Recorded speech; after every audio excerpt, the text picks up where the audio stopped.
कुम्भन दास जी के चरित्र में प्रवेश मेरे बड़े प्रिय हैं। अष्ट सखाओं में श्री कुम्भन दास जी खूब गाया है हमने कुम्भन दास जी के पदों को। वैसे तो आप सुनते जाएंगे तो एक से बढ़कर के एक सारे सखा हैं ही, लेकिन कुम्भन दास जी का ठाकुर जी से एक विशेष प्रकार का प्रेम है, विशेष प्रकार की रुचि है। तो गोवर्धन के पास में एक जमुनावतो गांव है, आज भी कुम्भन दास जी का गांव है, वहां आपका जन्म हुआ। कुलीन अच्छे कुल में आपका जन्म हुआ, लेकिन माता पिता धन संपन्न नहीं थे। ठाकुर जी की प्रसन्नता का एक लक्षण है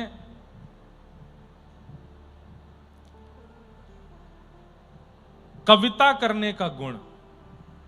किसी में लेखन का अगर गुण है, संस्कृत के स्तोत्र लिख देता हो, मराठी अभंग लिख देता हो, या हिंदी में कोई गीत संगीत लिख देता हो, पद पदावलियों की रचना कर देता हो, मतलब किसी भी प्रकार से 2 मिनट में जो कवि का गुण जिसके अंदर है, आशु कवि जो है, ये भी समझ लीजिए कि ठाकुर जी उससे रीझ हैं, इसीलिए उसको ये लक्षण ये गुण देकर के भेजा है।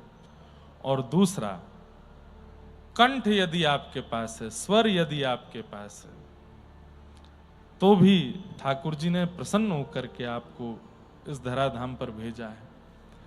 लिखने वाले और गाने वालों को प्रयास करना चाहिए 100% में से 90% तो ठाकुर जी को रिझाने में ही अपने गुण का प्रयोग कीजिए, 10% लोक रंजन में लगा दीजिए, पर 90% ठाकुर जी के लिए ही करिए। क्यों? क्योंकि आपको गुणयुक्त उन्होंने अपने लिए ही बनाया है, ताकि आप उनकी सेवा कर सको। कुम्भन दास जी के अंदर ये दोनों गुण थे, वे कवि भी हैं और गाते भी हैं, और ये 8 सखाओं में गुण है। सूरदास जी से लेकर सबके सुनोगे, सबके अंदर ये गुण मिलेंगे आपको। सब गाते हैं और सब लिखना जानते हैं, लेकिन अभी तक आप अपनी रचना कहीं सुना इसलिए नहीं रहे थे क्योंकि उस रचना में आपको प्रसन्नता नहीं हो रही थी। जैसे कुम्भन दास जी परिवार के लिए कुछ लिखते थे, मित्रों के लिए कुछ लिखते थे, अपने रिश्तेदारों के लिए कभी कुछ लिखते थे, तो उनको अच्छा लगता था, वो दे भी देते थे लिख करके। लेकिन जब ठाकुर जी की रचना की बात आती थी, लिखते तो थे लेकिन लिख करके उसको गोपनीय कर देते थे। क्यों? अभी उसमें प्रामाणिकता और ठाकुर जी की स्वीकार्यता का बोध नहीं हो रहा था। क्यों? गुरु नहीं आए थे जीवन में अभी तक, एक राह दिखाने वाले, एक मार्ग दिखाने वाले गुरु नहीं मिले थे। तभी कुम्भन दास जी के कान में खबर पड़ी कि गिरिराज जी में भ्रमण करते करते श्रीमन महाप्रभु वल्लभाचार्य महाप्रभु पधारे हैं, और ये खबर पड़ती, आपने अपनी पत्नी से कहा जल्दी चलो, आज गुरु मिल गए हैं, श्री वल्लभाचार्य महाप्रभु की शरणागति लेंगे जाकर के। आप गए, सामने जाकर के बैठे हैं श्रीमद वल्लभाचार्य महाप्रभु के। वल्लभाचार्य महाप्रभु ने जिज्ञासा पूछी, क्या है? बोले कि बस शरणागति चाहिए। शरणागति दे दी, दीक्षा दे दी। दीक्षा देने के बाद आप दोनों की ओर देखे, पति पत्नी दोनों बैठे थे, कुम्भन दास जी और उनकी पत्नी। बोले क्या चाहिए? तो इनकी पत्नी जो थी बेचारी बिल्कुल सीधी सादी थी, जैसे ही पूछा क्या चाहिए, इधर उधर देख के बोली, संतान नहीं है हमारे, कृपा करके ऐसा कुछ कर दो, कोई मंत्र मंत्र ऐसा फूंक दो हमारे ऊपर कि घर में एक बालक हो जाए। कुम्भन दास जी बड़े गुस्सा हुए, अरे देवी ये क्या किया तूने? क्यों? बाबा कह रहे कुछ मांगो, तो मैंने मांग लिए कि पुत्र दे दो।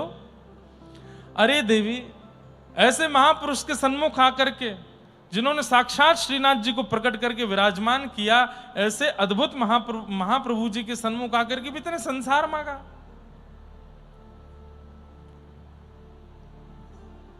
वल्लभाचार्य महाप्रभु बोले, कुछ ऐसे लड़ो नहीं, तुम्हें कुछ और चाहिए तुम बताओ ना। तब श्री कुम्भन दास जी ने अपनी अभिलाषा प्रकट की, श्री वल्लभ की बलिहारी हारी, वल्लभ की बलिहारी हारी, सब हिनको वचनामृत सींचत, सब इनको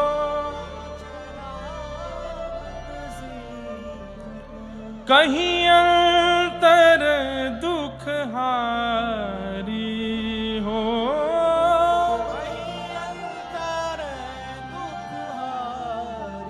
श्री वल्लभ वल्लभ की बलिहारी, श्री वल्लभ वल्लभ की नव निकुंज मंदिर की लीला, नव निकुंज मंदिर की लीला, जहाँ विहरत नित्य बिहारी हो, विहरत नित्य बिहारी, कुंभन दास प्रभु गोवर्धन धर, कुंभन दास प्रभु गोवर्धन धर, हुए हो दासी तिहारी हो, हुए हो दासी तिहारी, श्री वल्लभ वल्लभ की बलिहारी, श्री वल्लभ वल्लभ की बलिहारी। क्या मांगा? गाने लगे कुम्भन दास जी वल्लभाचार्य महाप्रभु के सामने। क्या मांग रहे हैं? नव निकुंज मंदिर की लीला, जहां विहरत नित्य बिहारी। मुझे निकुंज के बिहारी जी का दर्शन करना है। बंधुओं, कुंज, निकुंज, निवृत्त निकुंज तीन होते हैं। कुंज किसको कहते हैं? कथा में जो आप लोग सुन लेते हैं, जो हम सुना दें और आपको अनुभव हो जाए, जहां यशोदा मैया भी हैं, नंद बाबा भी हैं, सारे ग्वाल बाल भी हैं, सखियां भी हैं, ठाकुर जी भी हैं, वो कुंज है। पर जहां केवल सखियां हैं और प्रिया प्रियतम हैं, वो निकुंज है। और जहां केवल प्रिया प्रियतम हैं और जिसको वो चाहें, उनमें से एक या दो और कोई हैं, वो निवृत्त निकुंज है। क्या मांगा है? नव निकुंज मंदिर की लीला, जहां विहरत नित्य बिहारी। उसका दर्शन करा दीजिए नाथ। मुझे नव निकुंज में चलते फिरते ठाकुर जी देखने, वो कैसे लगते हैं। कुंभन दास प्रभु गोवर्धन धर, वे हो दासी तिहारी, श्री वल्लभ वल्लभ की बलिहारी। वल्लभाचार्य महाप्रभु हंसने लगे। बस श्रीमद् भागवत जी कहती हैं, प्रयच्छति गुरु प्रीतो वैकुंठम योग दुर्लभम। अपने गुरु को राजी करवा के बुलवाओ मत किया, वो तुमसे राजी हैं तो ऐसा कुछ कृत्य कर दो वो तुम्हारी ओर देख के हंस जाएं। बस उनकी हंसी हुई मतलब वो तुमको देख के प्रेम से हंसे और तुम्हारे सबरे काम बने। वल्लभाचार्य महाप्रभु हंस गए और कुम्भन दास जी से बोले, अब जाओ। और सुनो, उनकी पत्नी को क्या बोले? एक नहीं, दो नहीं, 7 पुत्र होंगे तुम्हारे यहां, जाओ। और एक एक करके 7 पुत्र हुए। आप अब देखो कितनी विलक्षण। अब कुम्भन दास जी का चरित्र अब शुरू हो रहा है, अब ध्यान से सुनिएगा। कुम्भन दास जी के 7 पुत्र हुए। दुनिया पूछती, कुम्भन दास जी कितने बाल बच्चे हैं आपके? तो क्या बोलते? 1.5। कितने हैं? 1.5। मराठी में क्या बोलते हैं? 1.5 ही बोलते हैं। 1.5 है? समझ गए ना 1.5 का मतलब? मराठी भाषा भी बड़ी अच्छी है। एक बार मैं कहीं कथा कर रहा था तो मैंने कहा, ठाकुर जी की ताई जी आई। ताई जी कौन है? रोहिणी मैया। मैंने कहा आपके यहां ताई को क्या बोलते हैं? मोटी आई। मोटी आई बोलते हैं ना, बड़ी मां। अब उसको मोटी आई ट है कि त है? ठ, मोठी। मोठी आई तो ठीक है। उत्तर भारत में अगर ये नाम होता है तो बच्चे तो मोटी मोटी बोलते हैं, मोटी आई मोटी आई कहाँ जा रही, मोटी आई खाना बना दो, और मोटी आई फिर पीछे बेलन लेके भागती है। बताऊं तो जो मोटी बोलता है मोटी आई, बड़ी माँ अच्छी है, बहुत अच्छी लगती है जब बोलते हैं। मैं बोल नहीं पाता, पर हाँ 3 साल हो गए मुझे नासिक आते हुए और महाराष्ट्र में और भी जगह आते हुए। आता रहा लगातार तो सीख तो जाऊंगा। अभंग तो मैंने याद करने शुरू कर दिए, बहुत जल्दी सीख तो जाऊंगा। और जिस दिन सीख गया उस दिन तुकाराम जी, नामदेव जी, जनाबाई सबके पद याद करके, अभंग याद कर करके फिर कथा में गाया करूंगा। हमको मराठी केवल इसलिए सीखनी है कि हमको अभंग गाने हैं। जब हमारे कृष्णा जी गाते हैं, हमारे वो भैया दत्त धाम के शाम को पंचपदी में गाते हैं, जब यहाँ पर मैं महाराज जी से पहले दिन से ही पूछ रहा था, महाराज जी इस बार रात्रि के क्रम नहीं है क्या? मुझे बहुत अच्छा लगता है जब अभंग गायन होता है, और मराठी में ही। कभी कभी हिंदी में सुनाते हैं, बोले महाराज जी को हिंदी। मैंने नहीं, हिंदी नहीं, आप मराठी सुनाओ, समझ में नहीं आएगा चलेगा, सुनना है। वो जो भाषा शैली है ना, और जैसे उसका गायन होता है, इतना सुख मिलता है, बहुत अच्छा लगता है। तो कुम्मन दास जी कहते मेरे 1.5 पुत्र हैं। किसी ने कहा 1.5 पुत्र? 1 होते हैं, 2 होते हैं, 1.5 तो किसी के नहीं होते। बोले मेरे 1.5 हैं। क्यों? बोले एक मेरा पुत्र जो है वो पूर्ण भक्त है, इसलिए वो पूरा पुत्र है, और एक जो है वो आधा भक्त है। आधा भक्त कैसे? बोले मंदिर नहीं जाता, संध्योपासन नहीं करता, गुरु दीक्षा नहीं ली है, और कुछ नहीं, बस गौ सेवा करता है, इसलिए आधा भक्त है। इसलिए मेरे 1.5 पुत्र हैं। एक पूरा है, एक आधा है। बाकियों को मैं पुत्र मानता ही नहीं हूं। क्यों? वो भजन नहीं करते, कीर्तन नहीं करते, मंदिर नहीं जाते, गुरुदेव से नहीं मिलते, उनको मैं पुत्र ही नहीं मानता। ऐसा त्यागी देखा? अपनी संतान में कौन त्याग करता है? लेकिन कुम्मन दास जी ने ठाकुर जी के लिए अपनी संतान में भी त्याग की भावना रखी। 1.5 पुत्र हैं मेरे। तो ऐसे कुम्मन दास जी, उनके साथ में ठाकुर जी की एक बड़ी मधुर लीला है। एक बार की बात, जब मुगल आक्रांताओं ने, अच्छा, वल्लभाचार्य महाप्रभु से दीक्षा लेने के बाद आपको अब अनुभव होने लगे, और आपके गायन और शब्दावली सुनकर के श्री वल्लभाचार्य महाप्रभु ने आपको श्रीनाथ जी की राग सेवा के लिए आज्ञा दे दी। अब आओ गिरिराज जी में आकर के श्रीनाथ जी को राग सुनाया करो। तो नित्य जाया करते थे, वहां जाकर के राग सेवा करते थे। दुष्ट आक्रांत, जिनमें से औरंगजेब प्रसिद्ध था, उसने जब भारत के मंदिरों को तोड़ना शुरू किया तो उसने अपनी गति बढ़ाई व्रजमंडल की ओर, और जैसे ही व्रज की ओर वो बढ़ने लगा तो सब गोवर्धन के लोगों को और ब्रजवासियों को, सबके मन में हुआ कि भाई अब गिरिराज जी की रक्षा कैसे करें, वो तो मंदिर तोड़ देता है आकर के। सब बैठ करके मंत्रणा कर रहे थे, चिंतन कर रहे थे, क्या करें क्या करें क्या। इतने में ही गर्भगृह से आवाज आई, बोले यहां से कहीं और ले चलो मोकू। ठाकुर जी बोले। कुम्मन दास जी के कान खड़े हुए, बोले कौन बोला, कौन बोला? जैसे ही झांक करके देखा, आहा, सुंदर श्रीनाथ जी ऐसे थाड़े हैं। और कुम्मन दास जी को पहली बार नेत्र ऐसे ऊपर करके देखा, पहली बार सचल ठाकुर जी का अनुभव हुआ। कुम्मन दास जी तो बिल्कुल आनंद में भर गए। ठाकुर जी बोले, अरे भैया आनंद में मत भरे, बेहोश है के चक्कर खाए के मत गिरियो, वो मिले छारो है, मंदिर ने तोड़े, या तो पहले आवे मुंह को कहीं और लेके चलो। जय जय, कहां लेके चले? बोले तोड़ को घनो, एक वन है जहां पे खूब कांटे हैं, और टेंटी एक अचार होता है हमारे यहां, उसके वृक्ष लगे हैं। ठाकुर जी कहने लगे वहां लेके चलो मुझे। अब श्रीनाथ जी का रूप बड़ा है, कैसे लेके जाऊं, क्या लेके जाऊं? सद्दू पाने बोले, भैया गैया बैलगाड़ी में तो लगेंगे नहीं, और बैल जो है वो हमारे सब वृद्ध हो गए, कब पधार जाए कोई पता नहीं, ठाकुर जी को कैसे लेके जाएं?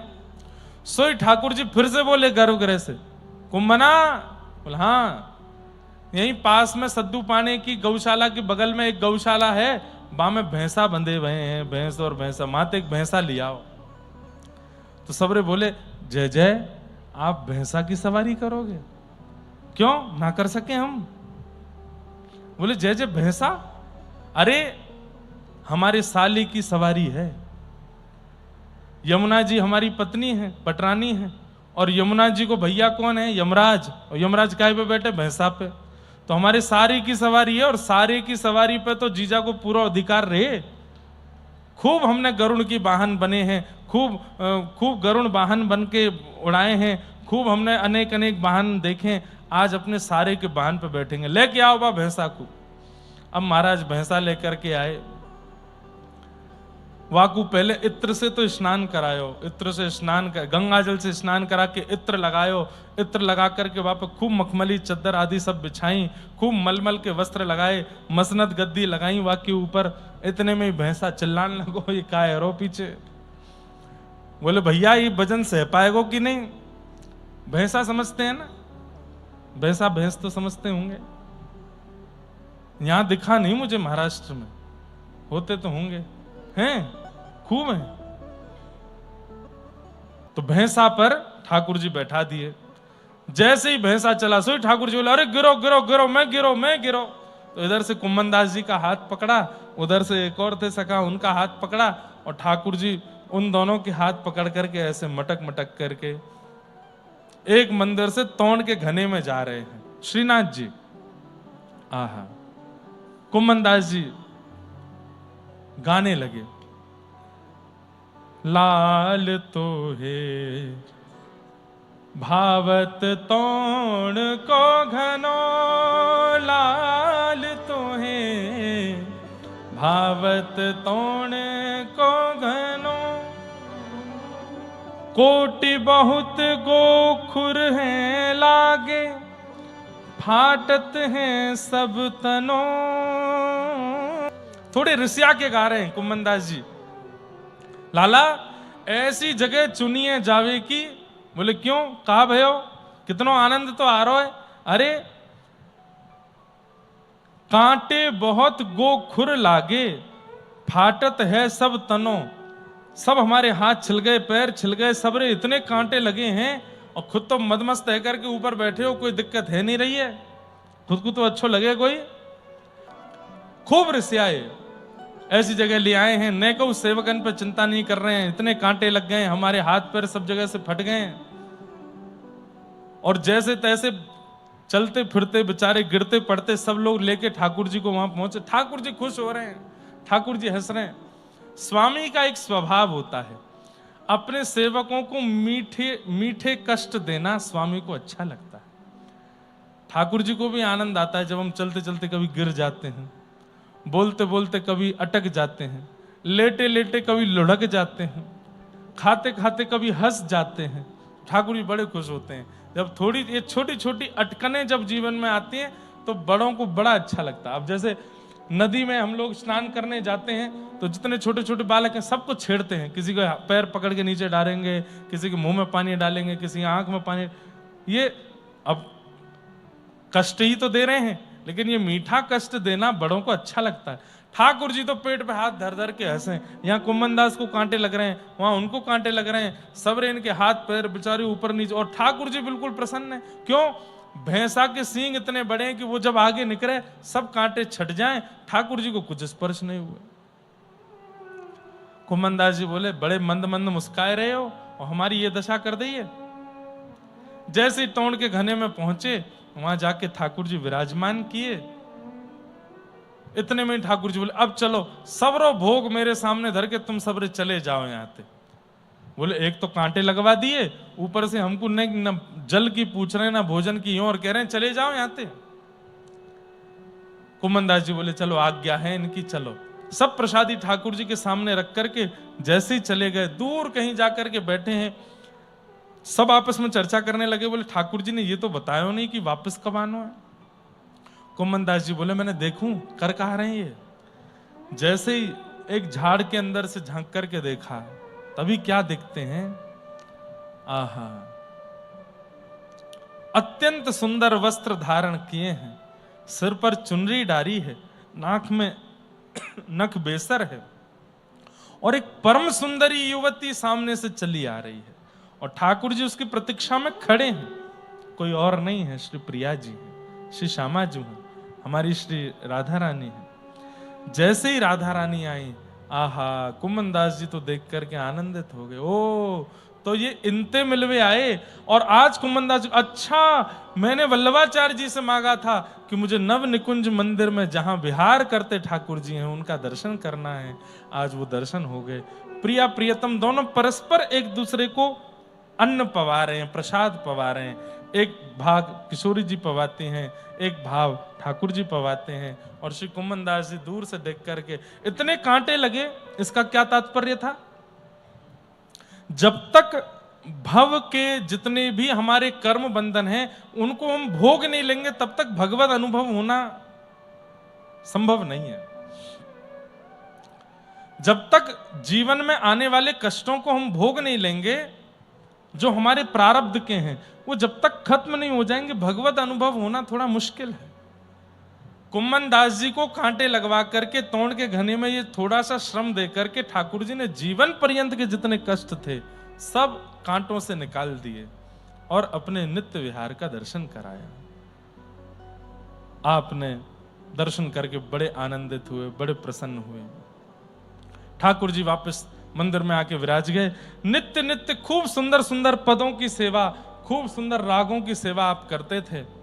एक बार गुसाई श्री विठलनाथ जी ने तानसेन को बुलवाया। तानसेन आए, बड़े गायक तानसेन, और कुम्मन दास जी को उनकी सेवा में रहने के लिए कहा। बोले भाई गायक आ रहे हैं, तुम भी गायक हो, तो गायक को क्या चाहिए, जरूरत हो तुम समझ सकते हो। तो बड़े गायक दिल्ली से आ रहे हैं तानसेन ठाकुर जी की सेवा करने के लिए, उनकी सेवा में तुम रहना। कुम्मन दास जी बोले जो आज्ञा। तानसेन आए, आकर के सबसे पहले तो कुम्मन दास जी ने उनको स्वागत किया, आइए आइए, विठलनाथ जी ने मुझको आज्ञा दी आपकी सेवा, आप प्रसाद पा लीजिए। प्रसाद पाने बैठे तो फिर डिमांड करने लगे, हमको तो ये खाना है, हमको तो ऐसा खाना है, ये खा। तो कुम्मन दास जी सब तैयारी करवा के लाने लगे, हमारे लिए पान बनवा करके लाओ। तो कुम्मन दास जी जाने लगे, सुनो उसमें थोड़ा सा जर्दा मिलवा के लाना, तंबाकू। कुम्मन दास जी देखने लगे, बोले भैया तुम ठाकुर जी की सेवा करवे आए हो कि किसी राजमहल में गाने आए हो? पान बनवा लाए। कुम्मन दास जी उनको लेकर के जैसे ही मंदिर पहुंचे, श्रीनाथ जी के सन्मुख बैठे हैं और श्रीनाथ जी के सन्मुख बैठ करके तानसेन ने गाना प्रारंभ किया। जैसे ही गाते हुए तानसेन को देखा, और शिष्य कैसे बने इसके पीछे भी एक सुंदर कथा है। तानसेन जी के संदर्भ में कथा आती है, गाओ, अब वो खूब गाते रहते लेकिन इन पर कोई असर ही नहीं होता, क्योंकि मेघों का बरसना आवश्यक है और वो केवल इन्हीं से होता था और किसी से नहीं हो सकता। अपनी चिकित्सा स्वयं नहीं कर पा रहे थे अपनी, क्योंकि औषधि अंदर ही है, कैसे करें। तो इन्होंने निर्णय ले लिया कि अब मैं दीपक राग नहीं गाऊंगा। लेकिन इनकी प्रसिद्धि उसी बात से थी, जहां भी जाते थे वहां दीपक राग ही गवाया जाता था। एक बार बादशाह ने इनको बुलाया और बुला करके कहा दीपक गाओ। तो बोले भगवान मैं और कुछ सुना दूंगा आपको, लेकिन वो राग में नहीं गा सकता, मुझे तन में दाह होता है, मेरे को अग्नि लग जाती है और मैं मर जाऊंगा किसी दिन अगर मैं गाऊंगा तो, इसलिए आप कृपा करके मैं और कुछ सुना देता हूं पर वो मत सुने।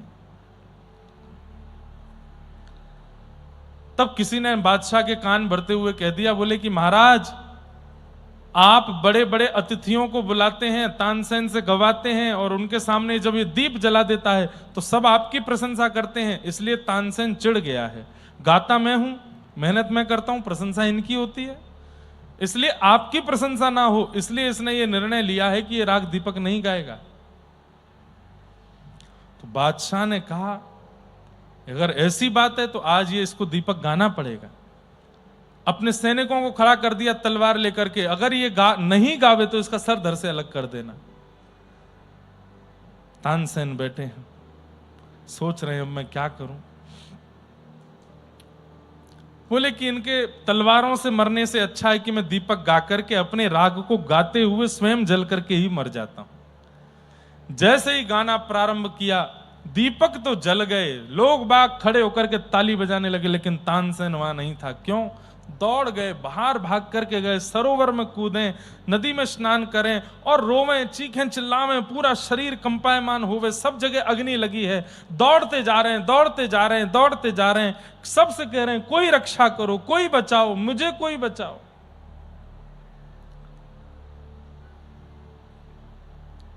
तभी एक जगह ठोकर लगी और आप मूर्छित होकर के गिर पड़े, लेकिन आपके तन में अभी भी वह जलन हो रहा था।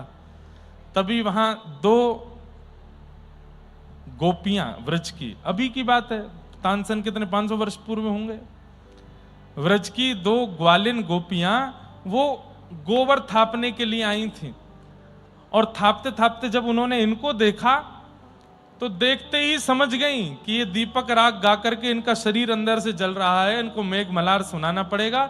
और हाथ में गोबर लगे हुए ब्रज की सामान्य सी अनपढ़ सी वो गोपियां मेघ मल्हार गाने लगी। आकाश में बादल प्रकट हो गए और तानसेन के ऊपर बरसने लगे।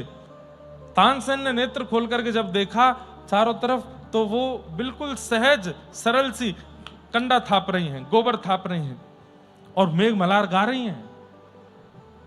तानसेन बोला, आपको ये राग कैसे आता है? तो बोले, हमको तो ये भी नहीं पता कि ये कौन सा राग है, बस इतना पता है कि जब किसी को ऐसी पीड़ा दिखाई दे तो हमारे गुरुजी ने कहा था ये वाले स्वर गाने हैं, इसलिए हम गा रहे हैं। हमारा प्रताप नहीं है, हमारे गुरुदेव का प्रताप। बोले, कौन है तुम्हारे गुरुदेव? बोले, जिन्होंने वृंदावन में बिहारी जी को प्रकट किया, श्री स्वामी हरदास जी महाराज। तानसेन दौड़े दौड़े फिर स्वामी श्री हरदास जी की शरण में गए। बोले, गोबर थापने वालों को आपने ऐसा अद्भुत संगीत सिखा दिया, जो कला मेरे अंदर है मेघों को वर्षाने की, वो सामान्य सी गोपियां बरसा रही हैं। आप सामान्य नहीं है, अब मैं आपकी शरण में हूं। और तानसेन स्वामी श्री हरदास जी का शरणागत हो गया। लेकिन समय लगता है दीनता आने में। बड़े बड़े लोग जब गुरुजनों के आश्रित होते हैं तो थोड़ा समय लगता है दीनता आने में। तानसेन में भी दीनता नहीं आई थी। आज श्रीनाथ जी की सेवा करने के लिए गए, कुम्मन दास जी उनकी सेवा में थे। सामने बैठ करके जैसे ही राग गाना प्रारंभ किया, अंदर से गोसाई विठलनाथ जी ने देखा गा रहे हैं और बीच बीच में कुम्मन दास जी के हाथ में पीक दान दे रखा था, उसमें पीक दान करते हैं और फिर गाने लगते हैं। गोसाई श्री विठलनाथ जी ने तुरंत कपाट बंद कर दिए ठाकुर जी के और बाहर आकर के बोले, पहले बाहर जाओ, कुल्ला करके आओ, मुंह धो करके आओ। ये रजवाड़ों के राज शासन में नहीं गा रहे हो आप, ये ठाकुर जी का स्थान है, पवित्र होकर के आइए, फिर गाइए। उनको थोड़ा लगा तो उठ करके गए, बाहर हाथ मुंह धो के कुल्ला उल्ला करके आए, आकर के बैठ के फिर गाने लगे। जैसे ही गाने लगे गोसाई जी ने फिर कपाट खोल दिए। थोड़ी देर सुनने के बाद गोसाई जी ने जैसे ही भीतर झांक करके देखा मंदिर में, तो श्रीनाथ जी को झोंके आ रहे थे। श्रीनाथ जी को नींद आ रही है और कभी इधर जावें, कभी ऐसे करें, ठाकुर जी खड़े खड़े झोंके ले रहे हैं।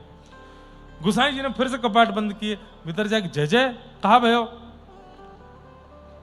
अरे मुकु भान आ रो या को गानो, थोड़ी देर पहले आयो तब तो बढ़िया गा रो, अब पतो ना कहां रैंक रो, मुझे तो बढ़िया ना लग रो।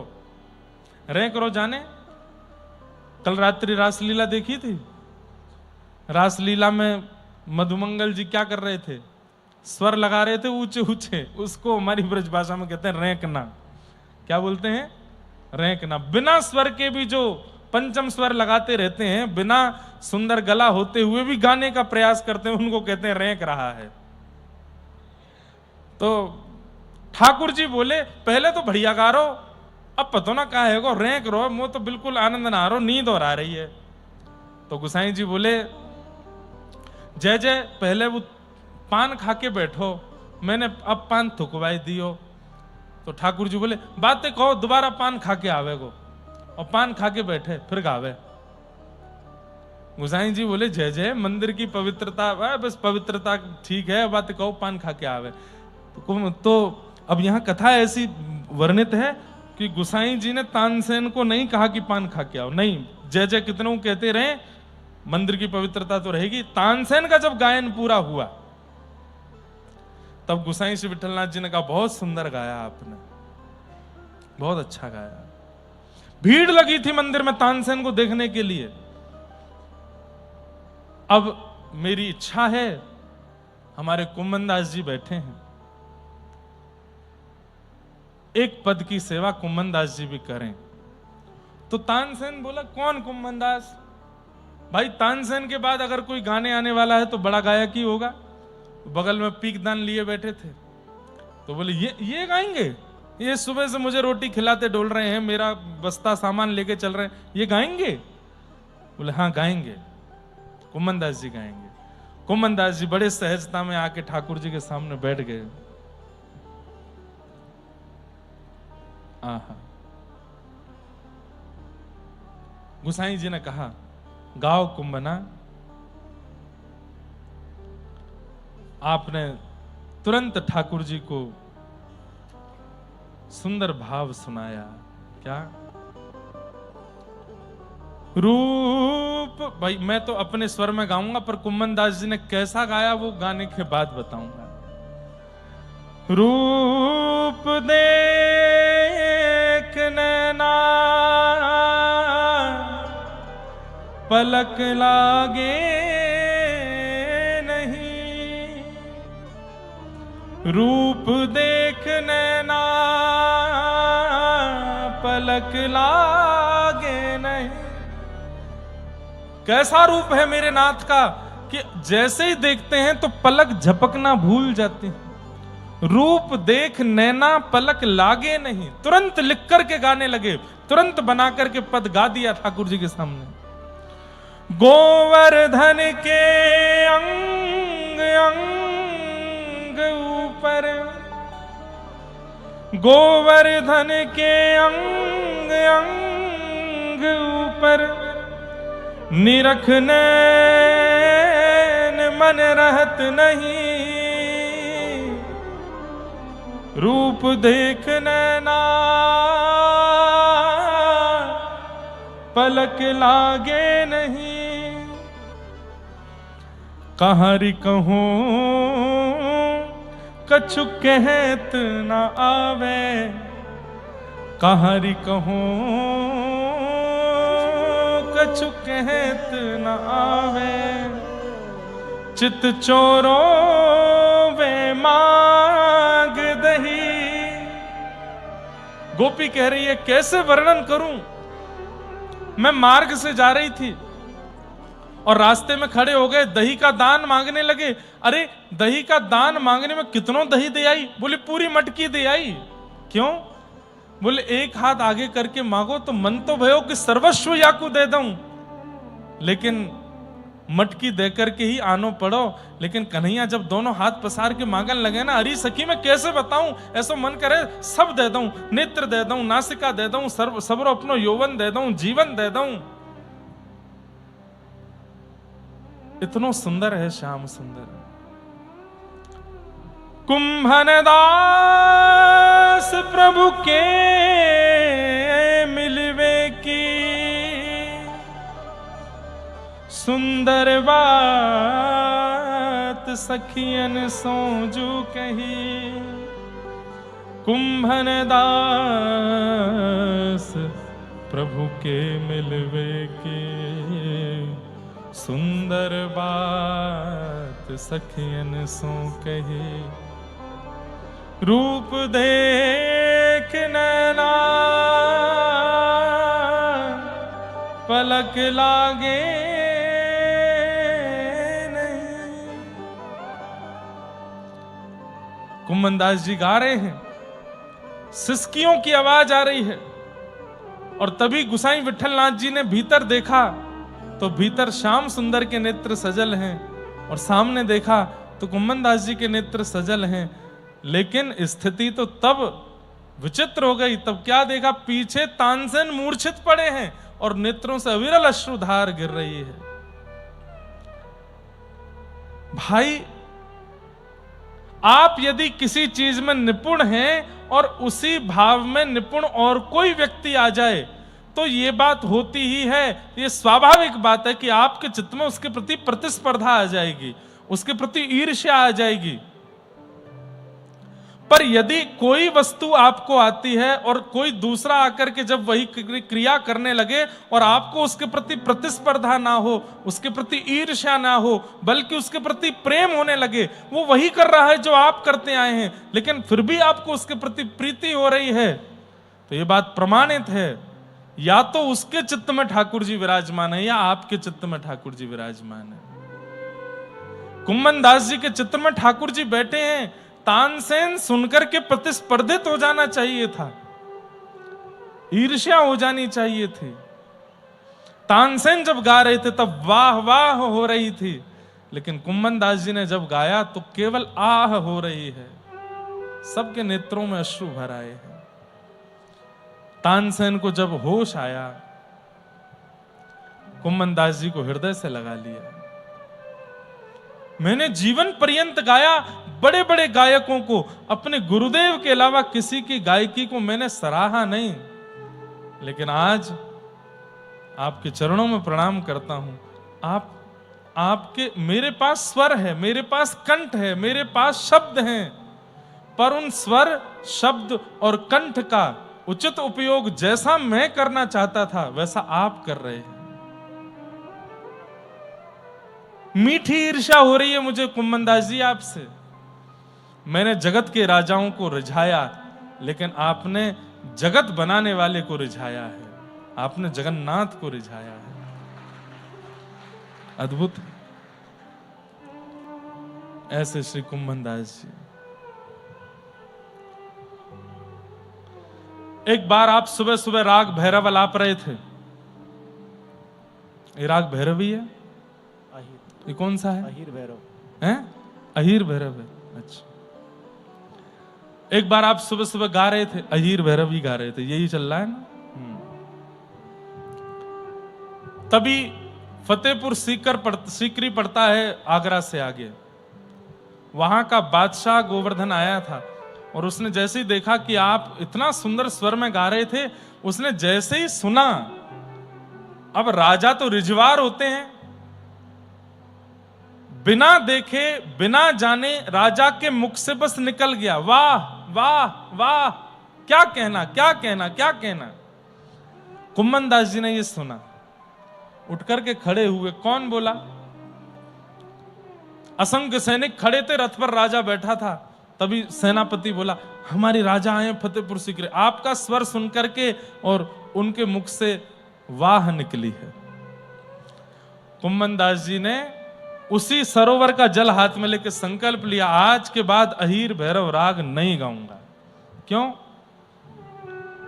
जिस राग पर संसार का एक व्यक्ति आनंदित हो रहा है, अरे मैं तो जिनसे वाह सुनना चाहता था उन्होंने तो वाह करी नहीं, और जिसको सुनना ही नहीं चाहता वो वाह वाह कर रहा है। आज के बाद ये राग ही नहीं गाऊंगा, झूठा हो गया राग। ठाकुर जी को अमनिया भोग लगाना। अमनिया मतलब जिस पर किसी का मन ना आवे। इस राजा का मन आ गया है, अब नहीं गाऊंगा ये राग। कितना कितना सूक्ष्म चिंतन करता है भक्त अपने ठाकुर की सेवा में। हम आप होते और पता चल जाता, हमारी कथा से, हमारे वक्तव्य से, हमारी बात से, हमारे गायन से राजा रीझ गया है, तो हम और बढ़िया गाते, और राजा रीझ जाए, और रीझ जाए, ऐसा हो जाए, मेरा मुरीद हो जाए, मेरा फैन हो जाए। पर कुम्मन दास जी के चित्त में ये भावना नहीं। और सुनाइए। कुम्मन दास जी बोले, अब तो मैंने संकल्प ले लियो यार, राग को कभी नहीं गाऊंगा। और कुम्मन दास जी वहां से चले गए। राजा ने अपने सैनिकों को लगा दिया, बोले सुनो, ये व्यक्ति मुझको मेरे दरबार में चाहिए और ये वहां बैठ करके सुनाएगा, गायन करेगा। सैनिक लोग लगे कुम्मन दास जी के पीछे। जब जब मंदिर जामे तो हाथ जोड़े, बोले हमारे राजा बुला रहे हैं, आप नहीं जाओगे तो वो हमारी गर्दन काट देंगे, चल दीजिए ना। बोले बिल्कुल नहीं जाऊंगा, मैं राज दरबारों में नहीं गाता हूं, मैं अपने ठाकुर को प्रसन्न करने के लिए गाता हूं। सैनिकों ने जाकर के इनके घर पर जब इनके घर की स्थिति देखी तो अत्यंत 17 लोग रहते थे घर में। कितने लोग?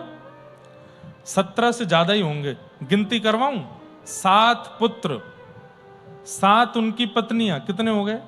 14, 15वें कुम्मनदास जी और 16वीं इनकी पत्नी, हाँ 17 ही हैं, और एक इनकी भतीजी थी, वो विधवा थी, वो भी इनके पास ही रहती थी। 17 लोग घर में रहते थे। और घर की स्थिति क्या थी? वर्षा आ जाए तो कमर कमर तक जल भर जाता था घर में। और घर की स्थिति और सुन लो। कुम्मनदास जी एक बार अपनी भतीजी से बोलते हैं, अरे सुनो, क्या तिलक स्वरूप करना है तो आरसी ले आओ और आसन ले आओ। तो इनकी भतीजी बोली, आरसी तो गैया पी गई। और आरसी जानते किसको कहते हैं? वो गाड़ी वाली आरसी नहीं, आरसी बोलते हैं शीशा को, मिरर को, दर्पण को आरसी बोलते हैं। तो आपने अपनी भतीजे से कहा कि हमारे एक पंडित जी बैठे हैं, एक बार मैं यही चरित्र कहीं सुना रहा था, तो शाम को कथा के बाद मुझसे बोले, महाराज जी कुम्मनदास जी के समय पे बाइक थी? मैंने क्यों? बोले वो आरसी मंगा रहे थे अपनी भतीजी से। मैंने कहा वो वाली आरसी नहीं है यार, ये आरसी का मतलब होता है शीशा, दर्पण, उसको आरसी बोलते हैं। तो आपने अपनी भतीजी से कहा तिलक लगाना है, आरसी ले आओ और आसन ले आओ। तो आपकी भतीजी ने उत्तर क्या दिया? आरसी तो गैया पी गई और आसन बछड़ा खा गए। तो सुनने वालों को लगा कि ऐसी कैसी आरसी है भैया जिसको गैया पी गई, दर्पण को गैया कैसे पी सकती है? तब किसी ने पूछा, बोले गैया कैसे पी गई, आरसी तो पी नहीं जा सकती। बोले अरे भैया एक कठौता है, उसमें जल भर के उसमें मैं अपना मुख देखता हूं, उसी को आरसी बोलता हूं। और जो गायों को लगने वाला चारा है वो चारा ही मेरा आसन है, उसी को नीचे बिछा के बैठ जाता हूं। तो भतीजी कह रही है कि आरसी तो गैया पी गई और आसन बछड़ा खा गए, मतलब चारा खा गए, कुछ है ही नहीं। इतने गरीब। आप पगड़ी पहनते थे सिर पर, उसमें 17 जोड़ थे। जोड़ किसको कहते हैं? मतलब एक वस्त्र को ही पहन लेना, ये एक जोड़। पर आप एक ही वस्त्र 17 जगह से फटा हुआ है, उसको जगह जगह से संभाल करके, मोड़ करके, ऐसे करके पाग पहनते थे कुम्मनदास जी। इतनी दीन अवस्था।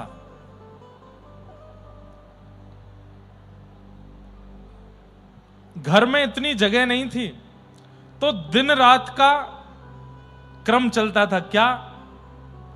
आधे लोग दिन में सोते थे, आधे लोग रात को सोते थे, और दिन वाले लोग रात में जगते थे, वो बाहर घूमते थे। क्यों? घर में जगह ही नहीं है। ऐसी स्थिति। सैनिकों ने जाकर के घर की स्थिति देखी, तो घर के लोगों से कहा, एक इतना बड़ा राजा कुम्मनदास जी को बुला रहा है, इतना धन देगा कि गोवर्धन में सबसे बड़ा घर होगा आप लोगों का, लेकिन ये कुम्मनदास जी को बताइए, जा ही नहीं रहे। घर के लोग पीछे पड़ गए, कुम्मनदास तुमको तो बिल्कुल नहीं लगती है, घर की चिंता नहीं है, परवाह नहीं है, पूरे दिन गोवर्धन नाथ में लगे रहते हो, इन्हीं को गाना सुनाना है, इन्हीं को ये सुना। अरे घर का भी तो विचार करो, एक राजा बुला रहा, चले जाइए, धन देगा, आप मत लीजिएगा, अपने हमको दे दीजिएगा। घर के लोग बहुत जब ताने देने लगे, तुम लोगों को धन चाहिए ना, जाता हूं, तुम लोगों के लिए जाऊंगा। रथ भेजा था, लेकिन पैदल गए गोवर्धन से आगरा, आगरा से आगे फतेहपुर, और वहां राजा के सामने पहुंच गए। राजा ने कहा, आखिरकार आना ही पड़ा आपको, जल्दी बताइए क्या सुनना है आपको। बोले राग अहीर भैरव, जो उस दिन आप गा रहे थे वही सुनाओ। बोले राग सुनना है ना, बस शब्द कुछ भी गा सकता हूं। बोले हाँ, शब्द में आप स्वतंत्र, कुछ भी गाओ। तो कुम्मनदास जी बोले सुनो फिर। अरे भक्त का किसी राजा से क्या काम हो सकता है? भगत को कहा सीकरी सो काम, आवत जात पन्हैया टूटी बिसर गयो हरि नाम। आज का दिन सबसे बुरा दिन है मेरे लिए। क्यों? गोवर्धन से पैदल चल करके आया हूं, मेरी पन्हैया यानी कि चप्पल टूट गई, पैर में छाले पड़ गए, और 24 घंटे जिन हरि का स्मरण बना रहता था, आज वो स्मरण छूट गया। आवत जात पन्हैया टूटी बिसर गयो हरि नाम। भगत को कहा सीख रिसो का। और क्या कह रहे हैं? अरे राजा, जिसका रूप देखना बिल्कुल अच्छा ना लगता हो ऐसा व्यक्ति सामने आ जाए तो आपको क्या लगता है? बोले मेरा मन करता है ऐसा व्यक्ति मेरे सामने आ जाए तो मैं तलवार से उसका गर्दन, उसकी सर धड़ से अलग कर दूं। कुम्मन दास जी व्यंग में हंसने लगे। वही स्थिति मेरी हो रही है इस वक्त, पर मुझ पर तलवार नहीं है।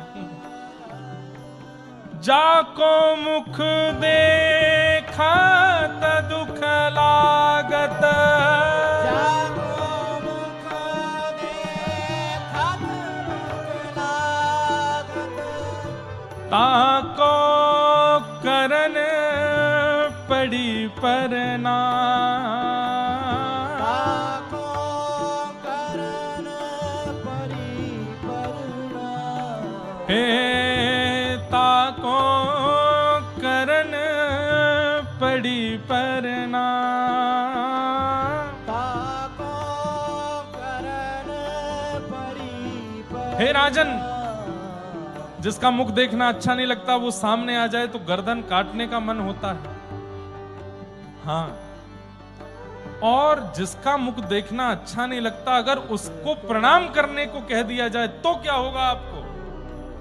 बोले तो मैं पूरी पृथ्वी को जला दूंगा, ये कर दूंगा, वो कर दूंगा, सब बोल दिया। कुम्मन दास जी बोले मेरे ही हृदय की सारी बातें बोल रहे हो आप। इस वक्त मुझे ऐसा ही हो रहा है।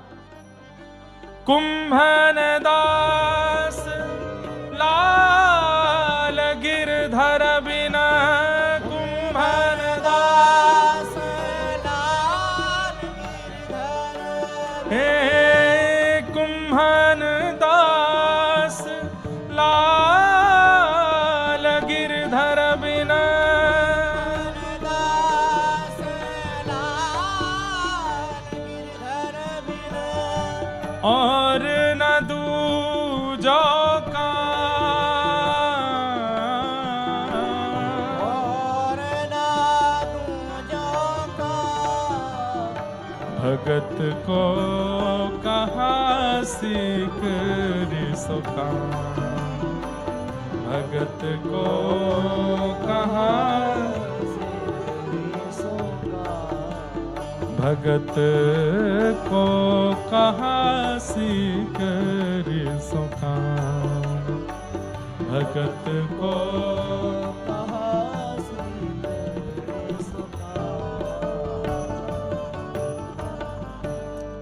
राग सुना दिया राजा के मतलब का और बातें कह दी अपने हृदय की। जितने अतिथि लोग आए थे बोले गाते तो बहुत अच्छा है, पर हमको ऐसा क्यों लग रहा था गायक थोड़े गुस्से में है। नहीं नहीं नहीं, नहीं ऐसे ही वो थोड़े मूडी हैं इसलिए ऐसे बोल रहे हैं। अब राजा को लगा मेरी तो बड़ी तौहीन कर दी इन्होंने सबके सामने। तो राजा ने कहा कि लोभ में अभी सब खत्म हो जाएगा, अभी इनके सामने हीरे जवाहरात भरे हुए सब रखता हूं। बड़े बड़े मंगा दिए और खोल करके धर दिए बड़े बड़े बक्से और कहा आप जितना चाहो इनमें से ले जाओ, आप जो चाहो इनमें से ले जाओ, और इसके अलावा अगर कुछ और चाहते हो तो मुझे बताओ, मैं दे दूंगा आपको। कुम्मन दास जी बोले इसके अलावा कुछ मांगू तो दोगे आप? बोले आप मांगने में देरी करोगे, मैं देने में देरी नहीं करूंगा। कुम्मन दास जी ऐसे पल्लू किए, दे दो। बोले क्या? आज के बाद अपना मुंह मत दिखाना मुझे। फतेहपुर सीकर के राजा के सामने कोई इतना कैसे बोल सकता है? और नेत्र भराए कुम्मन दास जी के और तुरंत दौड़े गोवर्धन की ओर। बहुत दूर है गोवर्धन से, 60-70 किलोमीटर होगा। पैदल गए थे, पैदल ही आए। जब तक पहुंचे सुबह हो चुकी थी, मंगला का समय हो रहा था और पहुंच गए ठाकुर जी के आगे। और श्री ठाकुर जी के सन्मुख बैठ करके रोते रोते गा रहे हैं। क्या कह रहे हैं ठाकुर जी से? हे नाथ, मेरी आपसे केवल एक ही विनती है। क्या? कि आज के बाद मेरा स्वर किसी को भी अच्छा ना लगे, ऐसा कुछ कर दो। मैं केवल आपको रिझाना चाहता हूं। मैं केवल आपके लिए गाता हूं, मैं केवल आपको प्रसन्न देखना चाहता हूं। ये लोकप्रियता मुझको जो मिल रही है गायन से, ये मुझे बिल्कुल भा नहीं रही है नाथ। मैं आपका होने के लिए आया हूं इस संसार में। कृपा करके मुझे अब आप अपने से दूर मत जाने दीजिए। आज के बाद यदि मेरे कंठ की किसी ने प्रशंसा की, मेरे गायन की आपके अलावा किसी ने आकर के वाहवाही की, मैं अपने प्राण त्याग दूंगा। कोई ऐसा कैसे हो सकता है कि गुणवान होकर के अपने गुण से ही गुण का लोक रंजन नहीं करना चाहता। भक्त हृदय ऐसा होता है। कुम्मनदास जी ऐसे, भगवान ने इनको आज्ञा दे दी, ठीक है। एक दिन की बात, गोसाई श्री विठलनाथ जी ने आपसे कहा चलो गोकुल में भी नवनीत प्रियलाल विराज रहे, उनका दर्शन करने चलते हैं। तो आप गोवर्धन से गए, लेकिन आपकी चित्तवृत्ति तो गिरिराज जी में ही रहती थी, गोवर्धन स्वरूप में ही आपका मन अटका रहता था। आप गोकुल गए, गोकुल में जाकर के नवनीत प्रिया जी का दर्शन किया, खूब प्रसन्न हुए, लेकिन मन बेचैन, और बस ये लगे चलो गोवर्धन, चलो गोवर्धन, अब नहीं, जल्दी गोवर्धन चलो, मुझे गिरिराज जी के दर्शन करने हैं, मुझे गोवर्धन नाथ देखने हैं। लेकिन गुरुदेव से कैसे कहूं कि चलो जल्दी। रात्रि को जब सेवा पूरी हुई तो आपने गुरुदेव से आज्ञा ली, गुरुदेव मैं जाऊं? बोले हम सुबह जाएंगे, हमारे साथ ही चल देना। नहीं गुरुदेव आप आज्ञा करो, मैं जाऊं। और गोकुल से भी गोवर्धन बहुत दूर है। आप रात्रि में निकले, चलते चलते चलते चलते, आपका नित्य नियम था कि मंगला में सुबह प्रथम कपाट खुलते ही कुम्मनदास जी पद गाते थे सामने बैठ के। लेकिन आज मंगला रास्ते में ही हो गई, मतलब आप आधा रास्ता पहुंचे थे और मंगला का समय हो गया, तो इतना रोए, क्या करूं, ठाकुर जी की आज मंगला की सेवा नहीं कर पाए, तो वहीं बैठ गए जो रास्ते में थे, और वहीं बैठ करके मंगला के पद गाने लगे। पद गा करके फिर चल दिए। आपको पहुंचते पहुंचते लगभग आज के समय अनुसार 9 बजे होंगे सुबह के, और श्रीनाथ जी के मंदिर में मंगला हो जाती है 5 बजे, 5 साढ़े 5 बजे ठाकुर जी का मंगला हो जाता है। आप जैसे ही गोवर्धन पहुंचे तो गोवर्धन जाकर के मंदिर में आपने देखा तो अभी तक मंगला हुई ही नहीं है, कपाट खुले ही नहीं है, पुजारी आदि सब द्वार पे ही खड़े हैं। कुम्मनदास जी बोले कीर्तनिया के लिए नहीं रोक सकते सेवा को। अरे मुख्य अर्चक भी यदि किसी दुविधा में पड़ जाए तो भी ठाकुर जी का नियम से दर्शन खुलता है मंदिरों में, यह नियम है। चाहे मुख्य अर्चक बीमार पड़ जाए, प्राण निकलने की स्थिति उनकी आ जाए, ठाकुर जी तो समय से दर्शन देंगे। और कीर्तनिया के लिए ठाकुर जी को 9 बजे तक अभी मंगला ही नहीं हुई, ऐसा नहीं हो सकता। इतने में गोसाई जी यमुना जी के मार्ग से आए गोकुल से, और घोड़े पर बैठ करके जल्दी आ गए थे। तो आप भी उसी समय पहुंचे। तो आपने आकर के देखा भीड़ लगी है मंदिर के बाहर, और अभी तो द्वार खुल रहा है। तो आपने आकर के जो मुखिया जी थे सेवक, उनसे कहा सुबह का समय हो रहा है, श्रृंगार दर्शन जिस समय होना चाहिए तुम मंगला करने जा रहे हो, क्या बात है, इतना विलंब क्यों हुआ मंगला में? कुम्मनदास जी पीछे खड़े खड़े सुन रहे थे। बोले जय जय कहाँ बताऊं, आज तो अति है गई। बोले क्यों? बोले नियम है, पहले सरोवर में स्नान करो और अपरस में जाओ, बिना किसी से छुए, स्पर्श में मंदिर जाना है, मंदिर खोल के सेवा करनी है। मैं जितनी बार भी निकलूं सरोवर से, पता नहीं कहां से कैसे करके कोई ना कोई मेरा स्पर्श कर जाए। अब जैसे स्पर्श करे तो फिर वापस लौट के जाऊं, फिर स्नान करूं, फिर ऊपर मंदिर की, और द्वार पे आते आते कभी कोई बालक, कभी कोई बालिका, कभी कोई बड़ा बूढ़ा, पता नहीं। वैसे तो दिन में सुबह सुबह इतने लोग रहते नहीं, आज पता नहीं कहां से एक निकल के आता और आके मेरा स्पर्श कर लेता, फिर मेरा अपरस टूट जाता, फिर जाता। 4:30 बजे से अभी तक मैं 50 गोते लगा चुका हूं सरोवर में जाके, और हर बार कोई छू जाता है। और ये जैसे ही आपका आगमन हुआ है और थोड़ी देर पहले कीर्तनिया कुम्मनदास आए हैं, तो मैं मंदिर के द्वार तक पहुंच पाया हूं। इससे पहले तो मैं पहुंच ही नहीं, कोई भी स्पर्श कर जा रहा था। अरे भली चलाई, वह सरोवर में 2-4 बालक नहा रहे थे, भीतर गोते लगा करके स्नान करके जैसे निकला तो वो निकले, बाहर पकड़ने के लिए उन्होंने तो किनारा पकड़ा, मेरे ही पैर पकड़ लिए, फिर से स्पर्श हो गया। आज मेरा अपरस टूट रहा था, इसलिए मैं सेवा नहीं कर पाया। कुम्मनदास जी के नेत्र सजल हो गए, और गुसाई जी से बोले जय जय, मंगला में उठावे वारो कुंभना नहीं आयो, या हमारे ठाकुर जी ने पुजारी जी को स्पर्श तोड़वाते रहे, अब मैं आ गया हूं ना, अब ठाकुर जी की मंगला होएगी। और उस दिन पहली बार श्रीनाथ जी की श्रृंगार आरती के समय मंगला हुई और श्री कुमन दास जी ने सामने बैठ कर के पद गाया।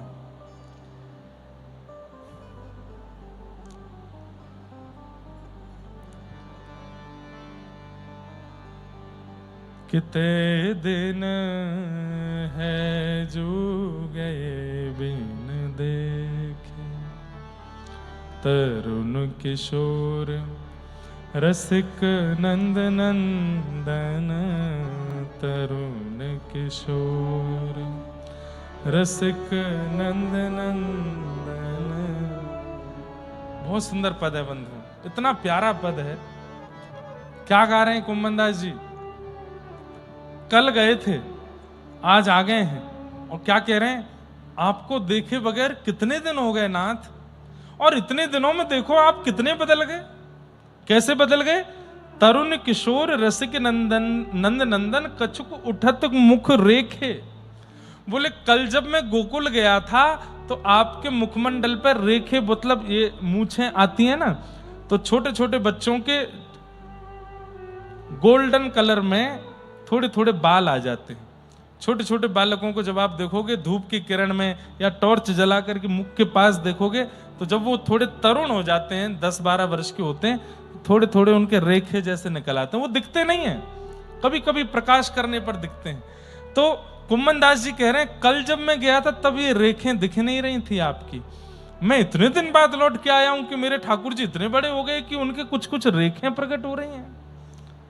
तरुण किशोर रसिक नंद नंदन, तरुण किशोर रसिक नंद नंदन, कछुक उठत मुख रेखे, कछुक उठत मुख रेखे।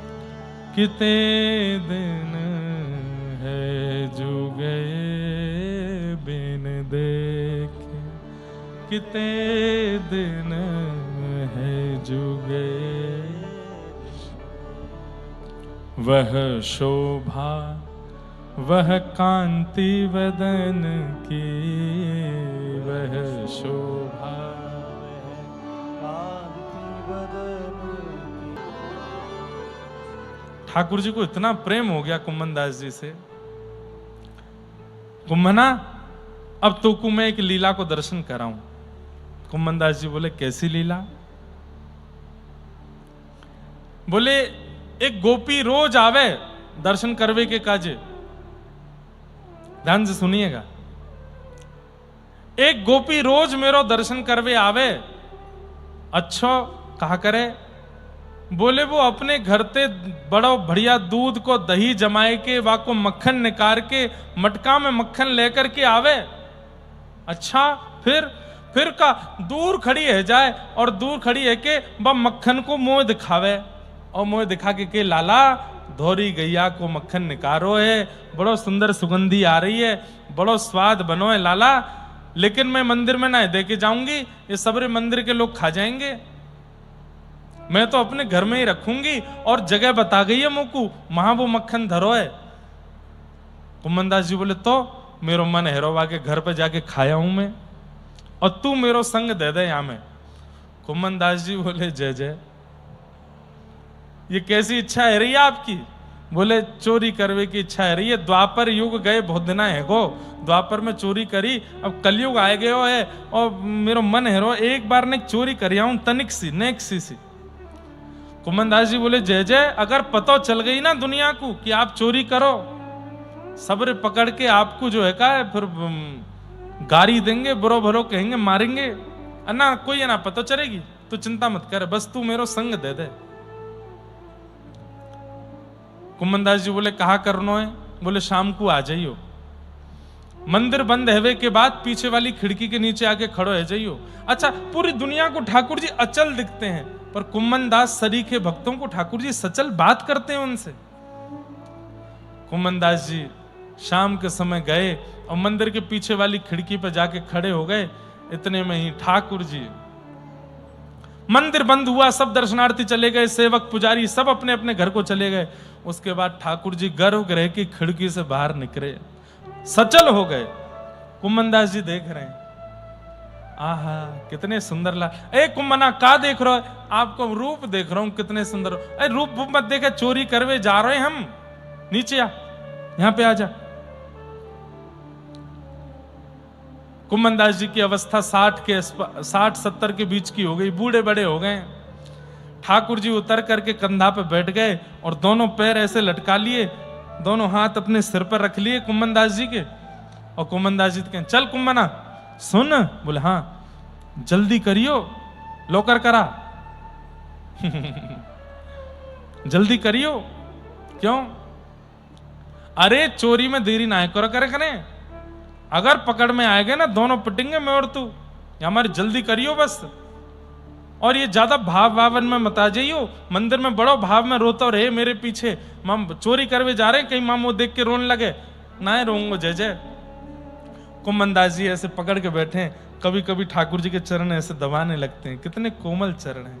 कभी कभी ऐसी नासिका करके ठाकुर जी के चरण की सुगंधी सूंघ लेते हैं, विश्वास नहीं कर पा रहे हैं। ठाकुर जी से कह रहे हैं, जय जय मेरे नेक बाल खींचियो ऊपर थे। बोले क्यों? बोले खींचो तो खींचे ठाकुर जी। हाँ सच, मुंह लग रही सपनों तो नहीं है कहीं, नेक मुंह नोच जाइयो यहाँ पे। ठाकुर जी नोच जाए, अरे ये तो सांची है रही है घटना। जय जय आप सांची मेरे कंधा पे बैठ के चल रहे हो? बोले हाँ तेरे कंधा पे बैठा हूं मैं, चल जल्दी कर, मेरे मुंह में पानी आ रहा, भूख लग रही है मुझको, रात्रि है गई है, सब सो गए होंगे, बाकी घर में जाके मक्खन खा के आवेंगे। कुम्मनदास जी बोले मुझे तो ये पता ही ना है वो सखी कहां रे। ठाकुर जी बोले मैं बता रहा हूं ना, सीधे चल, आगे पोखर आवेगो, वहां से दाहिने मुड़ जाइयो, फिर वहां के बाद में एक रास्ता आवेगो, एक पेड़ आवेगो, वहां के बाद बाएं मुड़ जाइयो, और फिर बातें आगे यहां से दाएं मुड़ जाइयो, वहीं वहां को घर है। कुम्मनदास जी के नेत्र सजल हो रहे हैं कि अरे भाई, सामान्य हमारे मित्रगण यदि कभी बिना बताए घर आ जाते हैं तो हम क्या पूछते हैं, आपको हमारे घर का रास्ता पता था? अरे आपका घर का रास्ता नहीं पता होगा तो हमें लगता है यह भी एक प्रेम का प्रमाण होता है, प्रेम का प्रतीक होता है कि आपका प्रेमी आपके घर का रास्ता जानता है, आपकी कॉलोनी का नाम जानता है। लेकिन वो प्रेमी ठाकुर जी हैं, ठाकुर जी जानते हैं कि तुम कहां रहते हो, तुम्हारा घर कौन सा है, गली कौन सी है, द्वार कौन से हैं, खिड़की कौन से हैं। कुम्मनदास जी बोले जय जय एक बात बताओ। बोले हाँ, या सखी तो मुकू नेक मीठी ईर्षा है रही है, तुम्हें मेरो घर पता हो कहां है? कुम्मनदास जी बोले तो कुछ कछु ना है पता, नित्य तेरे घर जाऊं मैं, सब देख के आऊं मैं, सब पता हो मुझे। अच्छा जय जय आपको मेरे घर को पता? बोले हाँ। ले करके कुम्मनदास जी पहुंच गए, रात्रि का समय है, ठाकुर जी योजना बना रहे हैं, सुनो जो पेड़ है या पेड़ की डाल या के घर के आंगन में जा रही है। पहले घर खुले होते थे बीच से, आंगन खुला होता था, छत नहीं होती थी, और विशेष रूप से कई बार बाहर के पेड़ों की डाल अंदर तक आती थी। ठाकुर जी बोले पहले आप पेड़ पे चढ़ेंगे, फिर डाल पे जाएंगे, डाल पे आके घर में कूदेंगे। कुम्मनदास जी चढ़े, ठाकुर जी तो झटपट ऊपर चढ़ गए, कुम्मनदास जी धीरे धीरे आए। ठाकुर जी बोले कुम्मना कूद जा। अरे जय जय बहुत नीचे है, अरे कूद जा, अरे बहुत नीचे। इतने तो ठाकुर जी धक्का दे दियो और नीचे कुम्मनदास जी गिरे, ऊपर से ठाकुर जी आए। हल्ला मत करियो, चुपचाप, सब घर के लोग सो रहे हैं। कहां है चीको, कहां है? कलयुग में चोरी कर रहे हैं ठाकुर जी। तभी दिख गई, ओ देख बोरो मटको, चल कुम्मना। कुम्मनदास जी गए, ठाकुर जी तुरंत कुम्मनदास जी की गोद में चढ़ गए, गोद से ऊपर कंधे पे चढ़ गए और बोले अब हिलियो मत, मैं ठाड़ो है रहा हूं, और धीरे धीरे मेरो एक हाथ पकड़ ले मेरो, मैं ठाड़ो है के और ऊपर से छींका को पकड़ लूंगा। और ठाकुर जी ने एक हाथ पकड़ा करके खड़े हुए, और खड़े होकर के जैसे छींका हाथ में आया, दूसरा हाथ से फिर छींका पकड़ लिया, मटकी थोड़ी सी टेढ़ी करी, उसमें से मक्खन निकाला, और मक्खन लेकर के जैसे ही जीभ पे लगाया, अरे जे गोपी रोज वो आके मुंह को चिढ़ायो करती, ऐसा मक्खन है, ऐसा मक्खन है। वास्तव में कुंभना बहुत जोर को मक्खन है, इतना मीठा है, इतना स्वाद है। कुम्मनदास जी बोले अकेले अकेले पाओगे, लेकिन नीचे उपवाए दो। सो ठाकुर जी ऐसे ऊपर पकड़े हैं और ऐसे नीचे झुक रहे हैं, और कुम्मनदास जी पैरों के पास हैं। तो जैसे मक्खन दे में तो कभी माथे पे लगे, कभी आंख पे लगे, कभी नाक पे लगे, कभी गाल पे लगे, जैसे तैसे जीव वीव निकाल के कुम्मनदास जी के मुख में आए हो। जैसे ही कुम्मनदास जी के मुख में मक्खन गया, एक तो मक्खन ऊपर से अधरामृत मिला हुआ है ठाकुर जी का, इतना स्वाद, कुम्मनदास जी तो झूमने लगे, जय हो जय हो। ए झूमे मत, ए तू भाव में मत जावे, मैं गिर जाऊंगा ऊपर ते। कुम्मनदास जी बोले नहीं नहीं जय जय आप पाओ। ठाकुर जी पा रहे हैं। थोड़ी देर बाद कुम्मनदास जी की इच्छा हुई मैं देखूं तो सही है चोरी कर कैसे रहे हैं। गाया तो बहुत है कि चोरी कैसे करते हैं, एक बार देखूं तो सही है लगते कैसे हैं चोरी करते समय। तो कुम्मनदास जी ऐसे चरण पकड़ करके कंधे पे ऐसे देख रहे हैं, और तभी कुम्मनदास जी ने क्या देखा कि कमर से ठाकुर जी की धोती ढीली है कि नीचे खिसक रही है, और धीरे धीरे धीरे धीरे वो धोती खिसक रही है। कुम्मनदास जी बोले जय जय जय जय। बोले हाँ, धोती धोती संभालो, अभी दर्शन है जाएंगे। अरे अरे, जैसे ठाकुर जी ने देखी अब छीका पकड़ रखा है, धोती कैसे पकड़ूं, छीको छोड़ दूंगा तो गिर जाऊंगा। सो ठाकुर जी ने 4 भुजा प्रकट कर ली, और 2 भुजा से अपनी धोती पकड़ी और 2 भुजा से छीका पकड़ करके माखन पा रहे हैं। कुम्मनदास जी बोले वाह, शंख चक्र गदा पद्मधारी चतुर्भुजधारी तो बहुत देखे होंगे, पर ये धोती पकड़न चतुर्भुजधारी पहली बार देखे। धोती पकड़ के थाड़े ऐसे और छीके पे लेके मटकी से खूब मक्खन खा रहे हैं। कुम्मनदास जी तो इतने भाव में चले गए, आहा, नेत्रमंद हो गए, झूमने लगे। ठाकुर जी बोले कहा कर रहो कहा कर रहो कहा कर रहो। इतने में तो ऊपर संभालते संभालते मटकी छीके से धड़ाम नीचे गिर पड़ी। अब जैसे ही मटकी फूटी, घर में आवाज हुई चोर चोर चोर चोर। ठाकुर जी बोले मरे कुम्मना, भाग यहां से। इतने में जोर से छलांग मारी, ठाकुर जी तो वही वृक्ष पर चढ़ करके कूद फांद के भाज गए। कुम्मनदास ऐसे खड़े, चतुर्भुज रूप, 2 धोती से ऐसे छीका पकड़े, धोती मक्खन खा रहे। इतने में ही वो सब घर के लोग उठे, डंडा वंडा उठा करके कहां है चोर कहां है चोर। तभी देखा कोने में खड़े कुम्मनदास जी, ऐसे जा करके देने प्रारंभ किए। 2 4 10 डंडे उनमें दिए। कुम्मनदास जी चिल्लाते हैं, आ लग गई, आहा चतुर्भुज, कैसे धोती पकड़न चतुर्भुज, क्या सुंदर छा। उजाला करके जब देखा तो पूरे मुख पे मक्खन लगा है, चारों तरफ मक्खन फैला, और कुम्मनदास जी नेत्रों से अश्रु बह रहे हैं। वो सखी पहचान गई, रुको रुको रुको रुको रुको, ये तो कुम्मनदास है। सब बोले तू जाने यार। वो अरे ये मां श्रीनाथ जी के मंदिर में कीर्तन गावे, सवेरे के मंगला के कीर्तन, राजभोग के कीर्तन, रात्रि शयन को कीर्तन, जय कीर्तन ही आए श्रीनाथ जी को। अरे बाबा बुढ़ापे में तो कुछ शर्म ना आई है, चोरी करवे आएगो यहां पे। कुम्मनदास जी के नेत्र खुले और हाथ जोड़ के बोले जे कौन को घर है, ये घर कौन को पहले ये बताओ। तो सखी बोली मेरो घर है। तुरंत कुम्मनदास जी नीचे लेट गए, उसके चरण पकड़ लिए और चरण पकड़ करके अपने शीश से नवाने लगे। सखी बोली अरे क्या कर रहे हो क्या कर रहे हो। अरे बाबा एक तो चोरी करी, ऊपर से तुम ये सब कर रहे हो, मैं छोड़ूंगी ना है, कितने चरण पकड़ लो, तुम्हें दंड तुम। अरे मेरी बात तो सुन ले। बोले कहा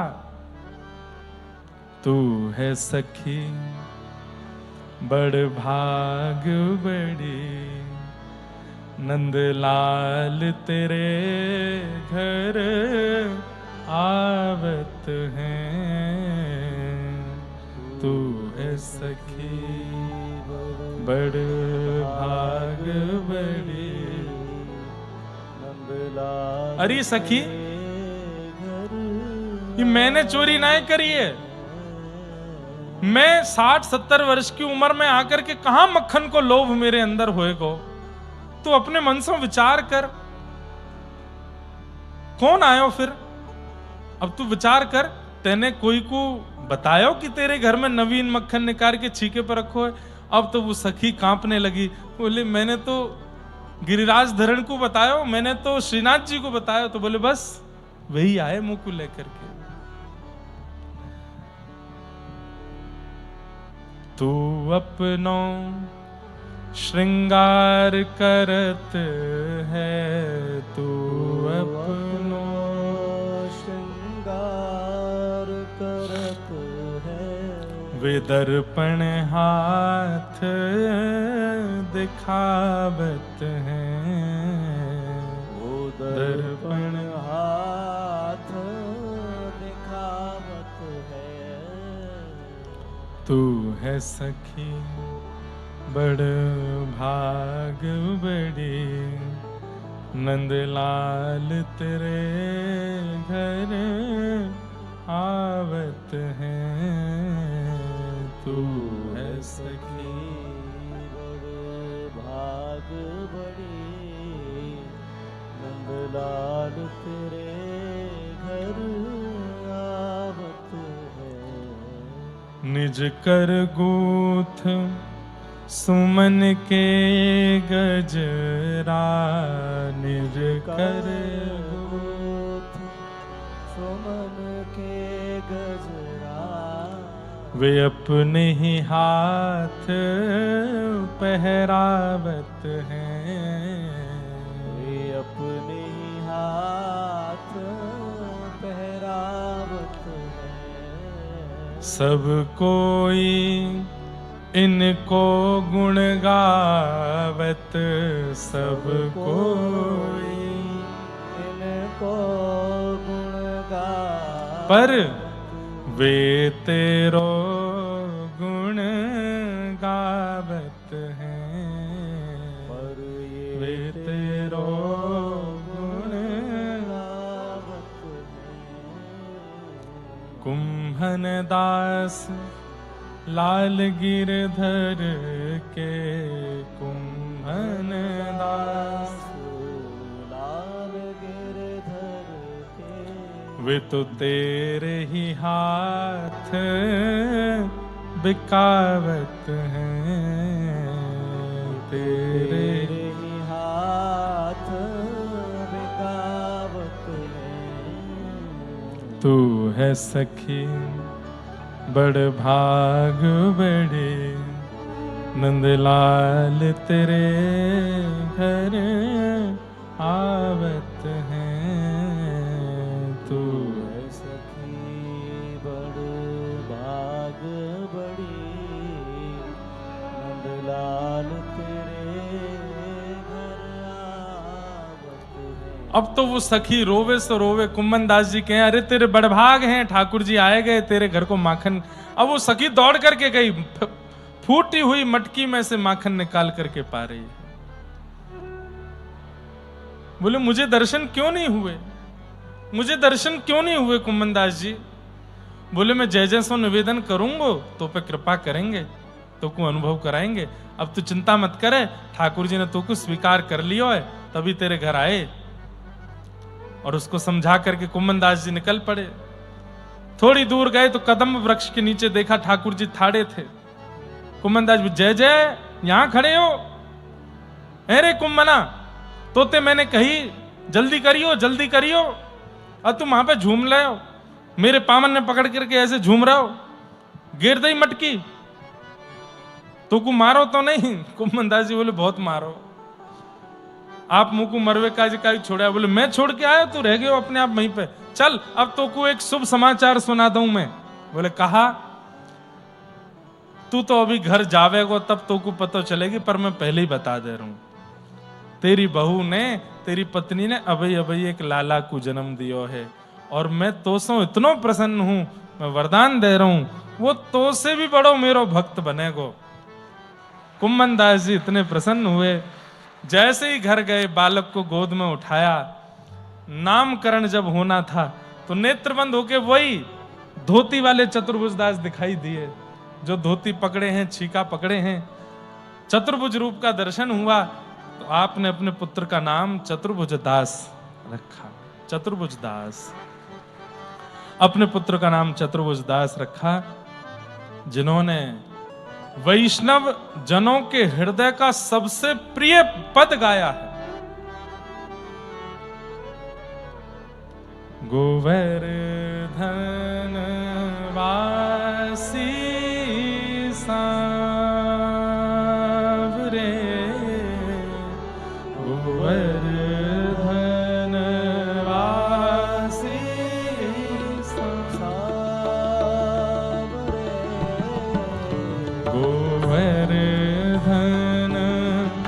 वासी सांवरे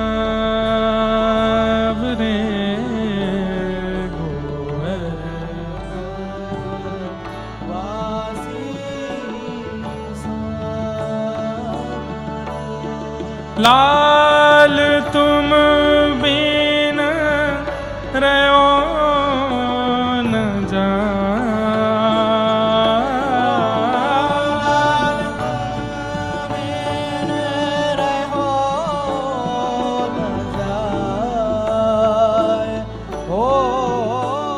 लाल तुम बिन रहो न जाए रे गोवर्धन वासी सांवरे गोवर्धन वासी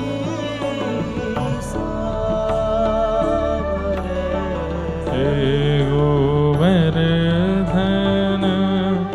वासी सांवरे गोवर्धन वासी सांवरे दर्शन को नैना तपे वचन सुनन को कान हो दर्शन को नैना तपे वचन सुनन को हो मिलवे को हियरा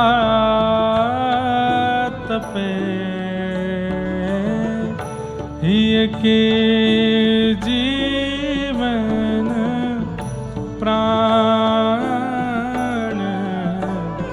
गोवर्धन वासी सांवरे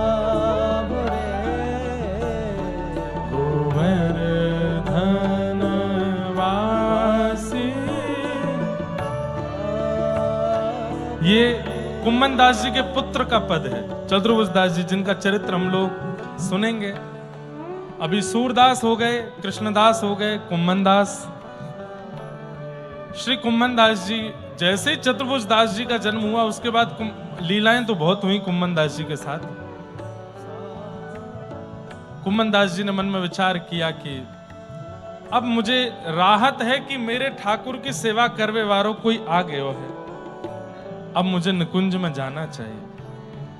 और वृद्धावस्था थी, गोवर्धन गए थे, दर्शन करके लौट रहे थे गांव की तरफ, तभी संकर्षण कुंड पर आप जाकर के लेट गए।